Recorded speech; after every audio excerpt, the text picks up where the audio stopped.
everybody, welcome back to Coffee Time with Shawnna. It's Gatorade today. So we're going to do our second day of our devotional in trusting God's plan in the waiting. So our devotional today is God-given dreams. Ever wake up with a dream so vivid you can't shake it?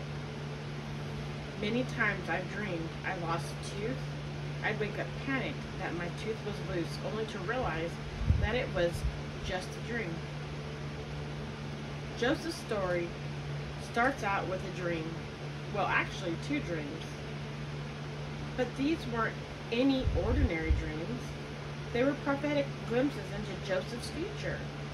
But he didn't know it at the time. Let's back up a bit to set the stage. Joseph, a 17-year-old Hebrew, was out in the fields of Canaan, tending the flocks with a few of his brothers.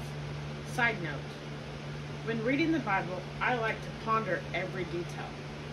So right up front, we see the brothers are sons of Jacob's wives, Bilhah and Zilpah, former handmaidens. Go back to yesterday's a little extra to learn more about this messed up family dynamic. The point is, these wives felt lesser than, and you can bet their sons did too. Jacob actually played favorites among his sons, going so far as to make a special coat of many colors for Joseph. Back to the story. While out in the fields with his brothers, Joseph notices them doing something. He gives a bad report about them to his father. We aren't sure why he did this, but it's possible that his dad had asked him to keep tabs on his brothers. Whatever the reason, the brothers already didn't like him, and this just made it worse. So when he had a strange dream about ruling over his brothers, he told them, "We were binding sheaves of grain out in the field when suddenly my sheaf rose and stood upright, while your sheaves gathered around mine and bowed down to it." Verse 7. I'm guessing that's not the best way to win hearts or popularity contests. 2. The disgust from his brothers as they said, Do you intend to reign over us? Will you actually rule us? So what does Joseph do when he has another similar dream? He tells them, I had another dream, and this time the sun and moon and 11 stars were bowing down to me. And if the brothers didn't hate him after the first dream, they certainly did after this one. All the while, Jacob tucked the dream in the back of his mind. He may have realized those weren't ordinary dreams. But as we will later read, the dreams and Joseph mouthing off were the catalyst in his story. He may have seen a vision of his brothers bowing down to him, but it would be a very long and difficult road before that ever was fulfilled. Stay tuned, the story just gets better. Question: have you ever had a dream or possibly a promise you felt was from God? Did you share this with anyone? And what was their reaction? Did it come to pass? What do you see in Joseph's character that shows he needs to grow? Alright, Genesis 1 through 11. Jacob lived in the land where his father, it's Genesis 37, 1 through 11. Jacob lived in the land where his father had stayed, the land of Canaan. This is the account of Jacob's family line. Joseph, a young man of 17, was tending the flock with his brothers, the sons of Bilhah and the sons of Zilpah, his father's wives, and he brought their father a bad report about them. Now Israel loved Joseph more than any of his other sons, because he had been born to him in his old age, and he made an ornate robe for him. When his brothers saw that their father loved him more than any of them, they hated him and could not speak a kind word to him.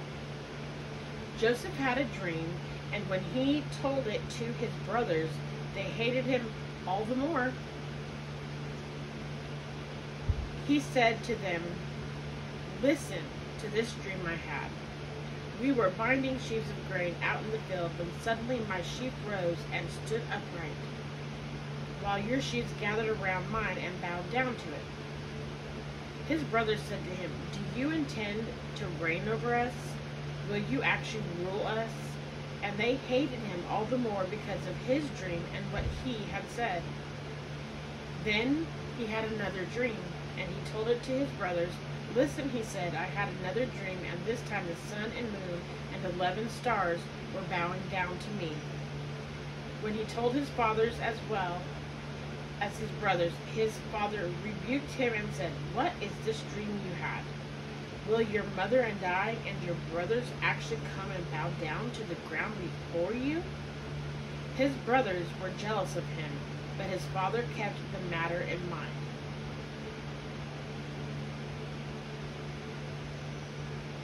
All right. So, have you guys ever had dreams that they felt so real? Like, you know that God was showing you something, but has it come to fruition yet? Has it not come to fruition yet?